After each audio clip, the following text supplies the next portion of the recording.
राहुल शुक्ला का कहना है कि जो भी आरोप चंद्रकिशोर ने उन पर लगाया गया है और शिवाकांत पर लगाया गया है सब बेबुनियाद है और पिछले इंटरव्यू में चंद्रकिशोर ने आरोप लगाया है सबका खंडन कर रहे हैं और ये आरोप सरदार निराधार हैं और इसका सबूत वो साफ तौर पर पेश कर रहे हैं जो स्क्रीन पर आप साफ तौर पर देख सकते हैं और क्या कुछ कह रहे हैं आइए जानते हैं उन्हीं की जुबानी। नमस्कार, मैं कोनिका दास। मैं मौजूद हूँ इस टाइम जो एक पिछले हफ्ते एक केस हुआ था जमीनी विवाद को लेकर, जिसमें शिवानंद जी और राहुल शुक्ला पर एलिगेशन लगे थे कि इन्होंने जबरदस्ती जमीन पर कब्जा किया है, जबरदस्ती जमीन अपने नाम किया हुआ है। इसी के पर्पज में हम अभी राहुल शुक्ला जी के साथ मौजूद है और इनकी भी राय हम जानेंगे कि उस बात पर कितनी सच्चाई थी और ये बात कितनी हद तक सच है, इनकी भी आपत्ति हम आप तक पहुंचा रहे हैं। राहुल शुक्ला जी, आपका हमारे चैनल में बहुत बहुत स्वागत है जी। कुछ दिन पहले आपके ऊपर शिवानंद जी के ऊपर जो एलिगेशन लगा गया था, तो वो उस बात पे कितनी सच्चाई है, किस हद तक वो मतलब क्या सच्चाई नहीं है, वो आप हमारे दर्शकों को बताएं। जी मैम, इस जमीन का जो मैटर था, इस जमीन पे 4 लोग ही शेयरधारक थे। इसमें 6 लोग बैनामा करता 6 लोग थे। 6 लोग में ये 4 लोग जो है 1/2 के हिस्सा है, जो कि 10 जनवरी को सभी के खातों में पैसा जा चुका है। 12 जनवरी को इन्होंने बैनामा किया। उसके बाद फरवरी में आपत्ति लगाई। कागज का मुआयना कराने के बाद में विस्तृत रिपोर्ट न्यायालय में दाखिल कर दिया, जो कि अभी तक न्यायालय में कोई रिपोर्ट कागज का नहीं था। उसके बाद इन्होंने दीवानी अगस्त 2024 में एक दीवानी चले गए बैनामा कंसलेशन का मुकदमा किया, जो कि चंद्रकिशोर ही बाकी हैं जिन्होंने बैनामा कंसलेशन, जिसमें जो कि जमीन चंद्रकिशोर की 1/12वां हिस्सा है, 1/50 1/2 हिस्सा जो है तुंगनाथ और अशोक। उनको अभी तक कोई आपत्ति नहीं है कि मुझे पैसा, क्योंकि सभी के खातों में पैसा है RTGS है, जिसका लेख उनके पास है, उनके पास एक मेरे मांग दिशा सम्मान के लिए ये लोग झूठ। आज तक ये न मुझसे मिले न शिवानंद से। जो शिवानंद की बात है, ये लोग शिवानंद को बैनामा किए, उसके बाद अवैध कब्जा एक गाटा नंबर लिखा है 422, जो कि इनके पूर्वजों ने बेच लिया। बेचने के बाद ये 10 विषय के अर्थ पर उस पर कब्जा किए हैं, अवैध कब्जे के लिए। उस जमीन का शिवानंद से हमसे जबरदस्ती पैसा मांगे। मैंने उनसे कहा कि अगर कोई भी जमीन कब्जे पे दिखती हो तो पैसा दिला सकते। अगर आपके नाम ये जमीन खेतौनी पे है, नाम है, तो आप खेतौनी दे दीजिए, आप पैसे ले लीजिए। इन्होंने कहा हमने खेतौनी से नहीं मतलब, मुझे इस जमीन का पैसा दो, चाहे ऐसे दोगे नहीं। मामला कब का है? ये लगभग अगस्त ही है, बैनामा होने के बाद। बैनामा होने के बाद जब बैनामा हुआ था उस समय अमरीश एक व्यक्ति हैं, वो 25 पैसे के शेयरधारक थे। उनको टोटल पैसे खाते पे 39 लाख दिया था। उसके बाद इन्होंने कहा कि KCC, उनकी KCC बाकी थी। मैंने इनसे कई बार रिक्वेस्ट किया कि KCC जमा कर दीजिए, मेरी दाखिल खारिज हो जाए। ये जब मैंने इनसे KCC के लिए रिक्वेस्ट किया तो ये जाके 14 फरवरी को आपत्ति लगा, दाखिल खारिज नहीं। उसके बाद ऑन रिकॉर्ड मेरे पास है, इन्होंने सीधा कहा कि मैं KCC का पैसा नहीं जमा करूंगा। अगर तुम इस जमीन का 4 लाख नहीं दोगे, जो कि अवैध कब्जा किए हुए हैं, अगर इस जमीन का पैसा नहीं देते हो, हम KCC नहीं जमा करेंगे। अगर तुमको दाखिल खारिज कराना है तो आप KCC का पैसा जमा करिए और दाखिल खारिज करिए। 12 अप्रैल को कोर्ट में ये मामला अभी कब से ये अगस्त 2024 से सिविल कोर्ट 12 उनकी चल रहा है, जिस पर शिवानंद की फाइल बैनामा कंसलेशन का मुकदमा और 3 मुकदमे जो आमा हर्बल लाइब्रेरीज के नाम है, उस सभी 4 फाइलों का इन्होंने बैनामा कंसलेशन का मुकदमा डाले हुए हैं। जो सारे प्रूफ आपके पास हमारे पास है, मैं कागज दे रहा हूँ, जो कि अभी विचाराधीन। दर्शकों को मैं दिखाऊंगी कि इनकी सच्चाई के कागज जो है इनके पास मौजूद है और वो क्या क्या कागज है वो भी मैं दर्शकों को दिखाऊंगी। ये विचाराधीन। दूसरी बात, चंद्रकिशोर से मेरी बात फोन पे हुई, जब चंद्रकिशोर ने मुझसे प्रेशर किया कि आप एक नौटूर के नाम से अपनी जमीन बता रहे हैं कि ये मेरी जमीन है जिसका कोई कागज नहीं, इस नौटूर का मुझे पैसा अगर नहीं दोगे तो आगे कुछ नहीं होगा। फिर मैंने उनसे पूछा कि आपकी खेतौनी जो कि बिकी, उस खेतौनी का आपको पैसा मिला या नहीं।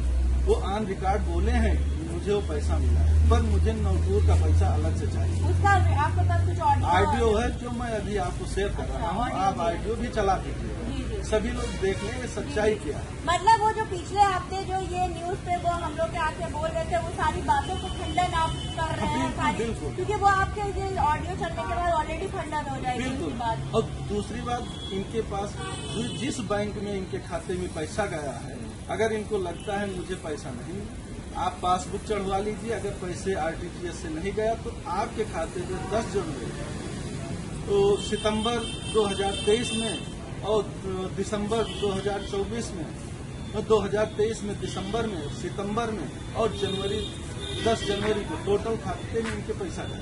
अच्छा, वो सारे आरटीजीएस वगैरह मेरे पास आरटीजीएस है जो कि सिविल कोर्ट पे हम उसको देंगे आरटीजीएस का। उसके बाद जो इन्होंने बैनामा आपत्ति में खारिज में आपत्ति लगाई थी, 7-8 महीने बीते, मौका आपत्ति था, इन्होंने कोई विस्तृत कोई अभिलेख इन्होंने नहीं दिया किस कारण मैं आपत्ति लगाई। कोई भी लेख ये नहीं दे पाए। जब कोई लेख नहीं दे पाए तो न्यायालय से शिवानंद के पक्ष में बैनामा दाखिल कर ये सच्चाई है। ये सच्चाई है और ये झूठे एलिगेशन जो आपके ऊपर लगे थे मान प्रतिष्ठा पर। हाँ, हमारे मान मेरे समाज में एक प्रतिष्ठा है, उस पर दाग और धब्बा लगाने के लिए एक सम्मान के खिलाफ झूठे बयान, अगर सच्चाई है तो ईश्वर से बढ़ के कोई अदालत नहीं है। अगर ये लोग सच्चे हैं, किसी देव स्थान पे आके बात करें या किसी देव स्थान पे आके सभी लोग मीडिया भी साथ में रहे, उस समय ये जो कहेंगे वो सुनिए, जो मैं कहूंगा, मैं जो साक्ष्य दूंगा वो दे। मुंह से कह देने से साक्ष्य नहीं, जो लिखित है, जो कोर्ट भी आपकी आप कोर्ट पे दीवानी आप डाले हैं अगस्त में, उसमें आप सीधा दिखा रहे हैं कि जुलाई के चौथे सप्ताह में मेरी जमीन का बैनामा हुआ। दूसरी बात, आप जो बैनामा किए हैं 14 फरवरी 2024 को आप बैनामा पे आपत्ति में लिख रहे हैं कागज का मुआयना कराने के बाद। दूसरे आप आमा हर्बल कंपनी के जो बैनामा हो उसमें आप सीधा लिख रहे हैं विकृत धनराशि हमको नहीं मिली। आप दीवानी गए हैं, वहां आप दिखा रहे हैं कि मुझे बैनामा का एग्रीमेंट की जगह बैनामा। तो क्या आप तहसील में झूठ को एप्लीकेशन दिए हैं या दीवानी सिविल कोर्ट को गुमराह कर रहे हैं? अगर आप फरवरी में एक्सेप्ट कर रहे हैं कि मैंने बैनामा किया है, तो सिविल कोर्ट पे आप क्यों 420 में जाके मुकदमा कर रहे हैं कि मैं एग्रीमेंट की जगह बैनामा हुआ? और ये सारे साक्ष्य आपके पास? ये सारे साक्ष्य मैं आपको साक्ष्य भी सभी दे रहा हूँ, आप देखिए। साक्ष्य हम ही नहीं देखेंगे, सारे दर्शक भी देखेंगे, आपके चैनल में हमारे चलेगा। और हमारे साथ आपका पूरा हमारा नाम राहुल शुक्ला जी मौजूद है। और अभी शिवानंद जी हमारे साथ अभी मौजूद नहीं है, और उनके वेब पे जिनके ऊपर एलिगेशन लगी थी शिवानंद जी और राहुल शुक्ला जी के ऊपर, उन्होंने साफ तौर पे कहा कि ये केस जो है अभी अभी कोर्ट में चल रहा है, विचाराधीन है। और दूसरी बात, जो हम अमरीश शुक्ला की केसीसी 2,12,932 जो अपनी जेब से जमा की है, उसका पैसा कौन दे, ये हमको बताए। जैसे वो तो कह रहे हैं, मैं उसका साक्ष्य दे रहा हूँ, मेरे पास रसीद है, बैंक से डिटेल निकलवा लें। राहुल शुक्ला के नाम से जमा किया गया है, ऑन रिकॉर्ड कैमरा लगा है उसमें। 12 अप्रैल को इनको ऑन रिकॉर्ड मेरे पास रिकॉर्डिंग है जिसमें अमरीश शुक्ला ने कहा कि मैं पैसा नहीं जमा करूंगा। उसके बाद मुझे लाम मुहल्ला पैसा जमा करने के बाद तब जाके दाखिल खारिज। ये पैसा कौन देगा? तो इन्होंने सारी बातें कही, सच्चाई दिखाई, और साथ ही साथ इनके पास बहुत से सबूत है। और क्या सबूत है, खैर हम ये दर्शकों को साझा करेंगे जरूर, इनकी बातों पे ही नहीं, इनके जो पास सबूत है वो भी हम दिखाएंगे। और सबसे बड़ी बात, जो ये केस चल रहा है, ये कोर्ट में चल रहा है, कोर्ट में विचाराधीन है। कोर्ट में किसके हक में क्या फैसला आएगा ये कोर्ट तय करेगी। इसके आगे न किसी को भी गलत और किसी को भी सही दिखाना ये अनुचित है। और मीडिया भी यही चाहती है कि जो सही है उसी को दिखाना, किसी की भी मान प्रतिष्ठा पर कोई आंच नहीं आनी चाहिए। इसीलिए आज हम आपसे मिले हैं कि आप अपनी भी बात रखिए, दर्शकों तक आपकी भी बात पहुंचे कि क्या आपकी सच है, आपकी सच्चाई है, ताकि अगर वो गलत है तो उनकी बातों का खंडन किया जाता है। आज तक मेरे खिलाफ इन्होंने 3 बार तहसील में एसडीएम साहब के, वो भी हम आपको साक्ष्य देते हैं, जी तहसील में एसडीएम साहब को दिए, मेरे खिलाफ दिए कि इन्होंने जमीन जबरदस्ती कब्जा कर रखी है। उसमें इन्होंने लिखा कि जिस जमीन को इन्होंने कब्जा कर रखी है वो मेरी है, लेकिन मुझे गाटा नंबर नहीं मालूम, उस जमीन का नंबर नहीं मालूम। जब इनकी खुद की जमीन है, इनको नंबर नहीं मालूम है, तो मैं इनकी जमीन कैसे कब्जा करूँ? अभी देख रहे हैं कि इन्होंने भी अपनी बात कही और उन्होंने जो अपनी बात कही, पर इन दोनों की बात में कोर्ट किसके हक में क्या फैसला देगी या कोर्ट तय करेगी। हमारे चैनल के माध्यम से इनकी पक्ष को भी रखा गया है। देखने वाली बात बस ये होगी कि जो सच है वही आपको दिखाया जाए और वही कोर्ट फैसला करेगी। वीडियो जर्नलिस्ट संदीप प्रताप सिंह के साथ मैं कोनिका दास, आई न्यूज़ उत्तर प्रदेश, लखनऊ।